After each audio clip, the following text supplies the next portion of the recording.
Your brain? It's been hacked. Not by some shadowy figure in a hoodie, but by the very thing you're probably holding right now. You're not just scrolling through memes.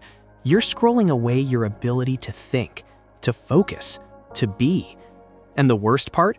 Most of us have no idea the extent of the damage. We're living in a constant state of digital immersion, our brains evolving in real time, right before our very eyes, to become something less. Less capable of deep thought, less able to remember, less us. Remember when you could actually sit still for more than 5 minutes with the irresistible urge to check your phone? Yeah, me neither. It feels like a lifetime ago, even if it was just 5 years. That's not just a sign of our growing impatience. It's a symptom of a radical shift happening deep inside our craniums. We're training our brains to crave constant, immediate gratification, a never-ending buffet of bite-sized information and dopamine hits. It's like feeding a lion a diet of sugar cubes. Sure, it's sweet, but eventually that lion's going to forget how to hunt. And you, my friend, are that lion. Let's talk about attention spans. You used to be able to read a book, a whole chapter even, without your mind wandering off to wonder if your sourdough starter was truly thriving. Now, you're lucky if you can make it through a paragraph without your thumb twitching towards Instagram. This isn't just laziness, it's a neurological rewiring. Every time you switch tasks, every notification, every new tab, every email ping, you pay a cognitive switching cost.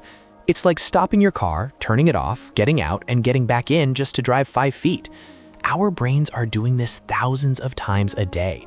We're exhausting our prefrontal cortex, the part responsible for focus, decision-making, and impulse control, until it's screaming for a nap.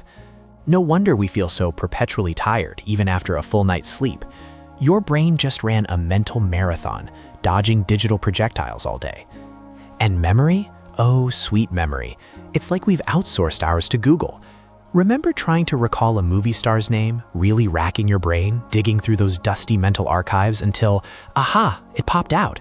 Now, before the first syllable escapes your lips, you're already swiping up to Safari. We're no longer forming deep, robust memories. We're forming transactive memory links, which is a fancy way of saying our brain knows where to find the information, usually the internet, rather than what the information is. So next time you brag about knowing all the facts, just remember, your brain might actually be thinking, I don't know that, I know how to find that. It's like having a library card but never actually opening a book. But it gets darker. Our always online existence is fundamentally altering our brain's default mode network. Ever heard of it? It's basically your brain's autopilot, the system that kicks in when you're not actively focused on an external task. Think of it as your internal CEO's office. This is where the magic happens. Introspection, self-reflection, mind-wandering that leads to creativity, empathy, long-term planning, and consolidating memories. It's where you process emotions and truly understand yourself and others. But here's the kicker. For this network to activate and thrive, you need boredom. You need moments of quiet, unstructured thought. And how often do we allow ourselves to be truly bored anymore? Never. The moment there's an empty space, a quiet lull, a second of nothing, we fill it. We instinctively reach for our devices, scroll, refresh, consume. We've become terrified of silence, terrified of our own thoughts. So instead of letting our internal CEO get to work, we're essentially replacing them with a perpetual external stimulus machine. We're constantly operating in an external mode, reacting and consuming, leaving little to no time for internal processing. This isn't just about losing focus, it's about losing our ability to cultivate an inner world, to really think for ourselves, rather than just react to the world presented to us. It's like our brains are permanently stuck in demo mode, displaying what everyone else is doing, thinking, or selling, instead of building their own unique operating system. And the toll this takes on our emotional regulation, forget about it.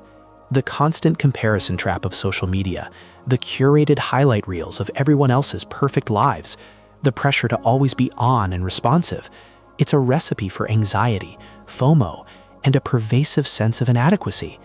Our brains are wired for social connection, but what we're getting online is often a cheap, distorted imitation, leaving us feeling more isolated than ever.